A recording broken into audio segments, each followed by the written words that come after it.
बेटा अपने पिता के पास गया और बड़ा परेशान होकर बोला, मैं अब मेरी पत्नी के साथ एक पल भी नहीं बिता सकता।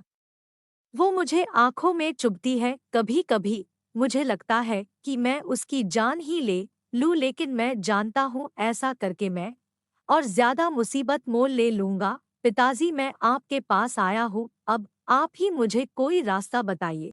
पिता ने एक गहरी सांस भरी और बोले, देख बेटा, मैं तुम्हें तुम्हारी पत्नी से छुटकारा दिला सकता हूँ। मेरे पास एक धीमा जहर है जो व्यक्ति को धीरे धीरे खत्म करता है।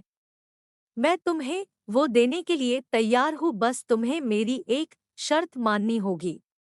दरअसल ये शर्त भी तुम्हारे भले के लिए ही है। तुम्हें आज से ही अपनी पत्नी से अच्छा व्यवहार करना होगा, उससे प्यार से बात करनी होगी, उसका एक बच्चे की तरह ख्याल रखना होगा, उसकी बातें उसकी शिकायतें सुननी होगी, और ये सब इसलिए ताकि जब वो मरे तो किसी को तुम पर शक ना हो। थोड़ी देर तक वहाँ एक शांति छाई रही, फिर पिता ने कहा कि अगर ये सारी बातें तुम्हें ठीक लगे तो उस डब्बी में वो सफ़ेद पाउडर है, उसे रोज थोड़ा थोड़ा अपनी पत्नी के खाने में डालते रहना। बेटे ने वो डब्बी उठाई और वहां से चला गया। 30 दिनों बाद बेटा फिर से जब पिता के पास वापस लौटा तो उसकी आंखों में आंसू थे, उसके चेहरे पर ग्लानि की भावना थी।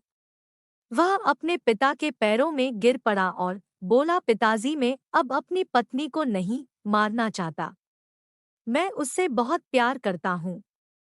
आप उस जहर का असर खत्म हो जाए ऐसा कुछ कीजिए। पिता ने अपने बेटे को उठाया और बोला, डरो मत, उस डब्बी में सिर्फ चावल का आटा था, असली जहर तो तुम्हारे मन में था, और मैंने जो तुम्हें शर्तें बताई थी वो उस जहर का तोड़ था। आप जब अपने मन में द्वेष, ईर्ष्या, गुस्सा, शक जैसे जहर को बना देते हो तो वह आपको अपनों से दूर कर ही देते हैं। उनसे निपटने का यही तरीका है कि अपनों की बात सुनें, अपनों का ख्याल रखें, दया भाव रखें, माफ करना सीखें और ज्यादा अपेक्षा न रखें।